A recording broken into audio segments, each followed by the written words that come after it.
Good afternoon and welcome back to my channel. Today I'm talking about progress on the title page for my Roxy's Journal of Stitchery Volume 6 for field notes. I've done my cover, which I didn't put the title on, so I will have a specific title page inside the book. I have my book covers with the spine removed, as I've shown you before, and I have, with the calico I've had available, cut the right size pages, and I'll just have to get some more calico to do the rest of the pages I will need to do my individual prompts on. So I've done those, and I also went op shopping with my idea of finding a suitable tablecloth to use as the backing fabric for the whole project to put the separate prompt pages on. Found this great linen-y tablecloth with probably sufficient room to cut to back my pages on. It might overlap some of the embroidery a little bit, but the pages will be covered anyway, so that won't be an issue. So this was $10.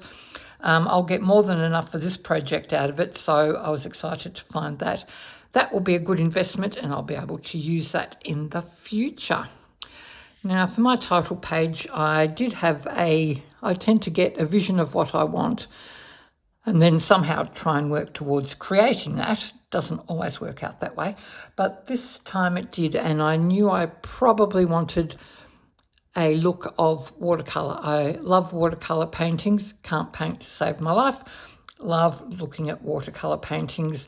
So I went hunting online for an image that I liked, and I found this one, which I feel is really beautiful. I wanted something that represented fields for our field notes. So I found that, played around with what size I needed it to be on paper. I've printed it on paper, and once I've got that, I lay it out, and then I work out what I will be popping on the top. I love the pages that lots of our lovely sewers do that have got just so much detail on them, and they're just fabulous. But something in me just always draws me personally back to being quite minimalist. So that's what I'll probably be doing on this page at least. I might try and venture out of my comfort zone with future prompts. Let's see how we go with that. So I'm just adding a few bits and pieces on this one. Last year I had a practice with tea and coffee dyeing because I wanted more neutral colours, and I only had white fabric with me when I was away in the UK.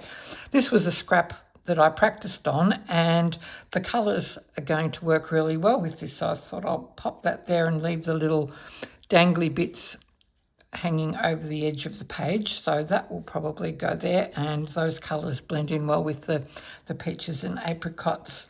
I also wanted to add some green, just so I've got a bit of every colour, or most of the colours that I'm using here, so I might just slide that under there. This is all very rough. Who knows whether it'll actually come out like this. So I was really liking that. And then I remembered I've got some fabric with butterflies on it, so I've just cut out a butterfly I found it's on a scarf. I think the scarf's mainly black, as you can see, and I'll have to trim this probably a little bit more neatly. I just wanted to get the effect of it, and the colour fits quite well. So I was playing around with where to put it, and I thought pop it down there with all the other bits in the corner, but I think it's a bit heavy for that, and I do want to keep that top corner quite clear just for balance. So I'm thinking my little butterfly is probably going to sit somewhere there, so that will get sewn on there. And then I need to put the title of my cover page.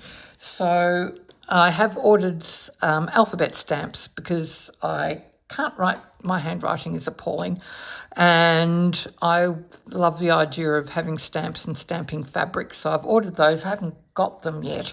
So in the meantime, I did actually write out field notes and astounded myself that it actually came out quite neatly. So now I'm thinking maybe if I can manage to write nicely like that again, I might actually write on the fabric instead, because it sort of goes more with the feel of field notes is about handwritten notes and stuff like that. So I'm thinking I'll just pop a little piece of, this is just an offcut from the fabric that I've used on my cover actually, and this is the wrong side, but I really like frayed fabric, so that's frayed, so I thought I might just pop that there like that, and probably on some white fabric because I quite like the contrast of the white against the neutrals, and pop my field notes there. I was thinking of maybe putting Roxy's Journal of Stitchery or 2024, but as I said, the minimalist in me is going, no, don't put too much on the page. I might pop that on the inside cover of the book, which will go there, and I thought I might put a belly band or a little pocket, and I'll have a list of all the prompts there, but that's for another day to work out. So I did wonder about, I found this rickrack I had, which somebody has dyed, I think, which matches as well, but it just seemed to be a bit too fussy if I put that anywhere, so that can go on another page. And I thought I do love my buttons, and I thought I might just pop one little button on this just to add a little bit of more detail down here. And I found a couple. First I found this one, and I thought, oh, the colour's perfect. I don't know if you probably can't see, it's got lovely detail on it. Thought that might work all right. The colour works, oh, you can see the detail there. Yeah, it's quite pretty. So I thought maybe that one didn't grab me particularly. And I found another smaller one, which is, it's a bit bent, a bit pearly feeling. That's not bad either. Definitely a possibility. But then I found my very favourite type of button, which is a shank button. Or sorry, my very favourite buttons are fabric coloured buttons, but I don't have any in this particular colour scheme. But I love a shank button. I think I just like the plainness of the top with no buttonholes in it. So I found this one, and I'm thinking that might be the one, and that will just sit there like that. So that was my layout that I did on my paper. And then what I've just done, minutes before I've come to talk to you, is got a sheet of my inkjet fabric. Sorry, that's glaring. I've got the lights on. It's a bit dark today. Inkjet fabric, which I just got from Spotlight, which I was excited to find, and popped that piece of that through my inkjet printer and printed my beautiful watercolour. I'll have to cut that out and trim it down a bit because it is bigger than my cover.